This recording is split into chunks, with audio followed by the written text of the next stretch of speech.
Sa dami ng bayani ng Pilipinas, may isang pangalan na naiiba, si Jose Rizal. Hindi siya general, hindi siya sundalo, ngunit ang kanyang panulat ang nagpasimula ng isang revolusyon. Tara mga ka-person, talakayin natin ang kwento ng isang bayani na si Jose Rizal.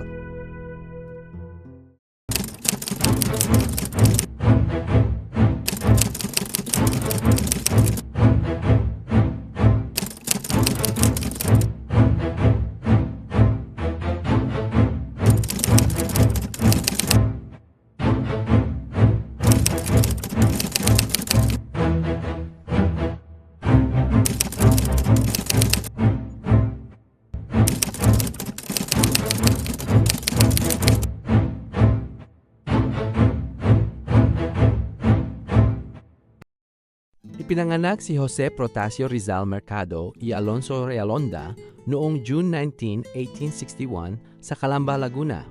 Ang kanyang ama ay si Francisco Mercado, isang magsasaka, at ang kanyang ina ay si Teodora Alonso, isang edukadong babae na siyang unang guro ni Rizal. Isa siya sa 11 magkakapatid. Ang kanyang mga ate ay sina Saturnina, Narcisa, Olympia, Lucia, Maria at Concepcion na namatay bata pa lamang. Mayroon siyang isang kuya, si Pasiano, na naging malaking impluensya sa kanyang nasyonalismo. At ang kanyang mga nakababatang kapatid ay sina Josefa, Trinidad at Soledad. Sa murang edad, ipinakita na niya ang kanyang talino, natutong magbasa sa edad na 3 at sumulat ng tula sa edad na 8. Nag-aral si Rizal sa Ateneo Municipal de Manila at nagtapos bilang sobresaliente. Nagpatuloy siya sa University of Santo Tomas, ngunit dahil sa diskriminasyon, nagpasya siyang mag-aral sa Europa. Sa Spain, nag-aral siya sa Universidad Central de Madrid at nagtapos ng medisina at filosofiya. Naglakbay siya sa France, Germany, Austria, Italy at England. Sa Heidelberg, Germany, pinag-aralan niya ang ophthalmology upang gamutin ang kanyang ina. Dito rin niya nakilala sina Graciano Lopez Heina at Marcelo H. del Pilar. Si Rizal ay isang polymath, isang taong may maraming talento. Isa siyang doktor, manunulat, pintor, iskultor, siyentipiko at linguist na marunong ng higit 20 wika. Sa kabila ng kahirapan, isinulat niya ang Noli Me Tangere na nailathala sa Berlin noong 1887 sa tulong ni Maximo Viola. Ang Noli Me Tangere at El Filibusterismo ay nagmulat sa mga Pilipino. Si Andres Bonifacio at ang Katipunan ay naging inspirasyon ito. Ang kanyang panulat ang naging simula ng revolusyon. Hindi naging madali ang kanyang buhay, lalo na sa pag-ibig. Ang kanyang unang pag-ibig ay si Segunda Katigbak, ngunit hindi sila nagkatuluyan. Ang kanyang dakilang pag-ibig ay si Leonor Rivera, ngunit habang nasa Europa si Rizal, napilitan si Leonor na pakasalan si Henry Kipping. Habang naglalakbay, nakilala rin niya sina Consuelo Ortiga y Rey, Osei San at Gertrude Beckett.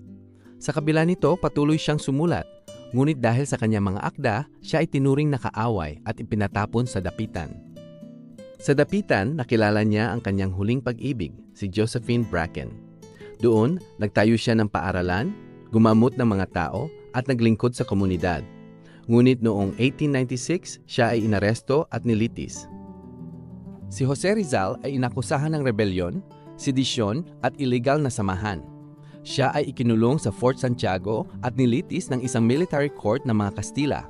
Ngunit ang paglilitis ay hindi patas. Ang pangunahing ebidensya laban sa kanya ay ang kanyang mga isinulat. Noong December 28, 1896, hinatulan siya ng kamatayan at makalipas ang 2 araw, isinakatuparan ang hatol sa Bagumbayan.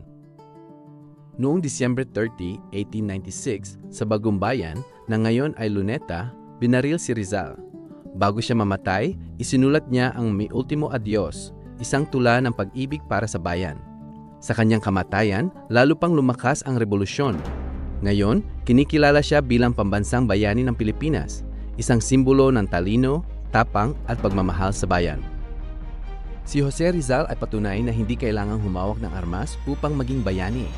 Minsan, sapat na ang katotohanan at ang tapang na ipaglaban ito.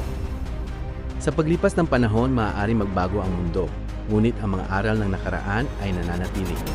Si Jose Rizal ay hindi lamang bahagi ng kasaysayan, isa rin siyang magiting na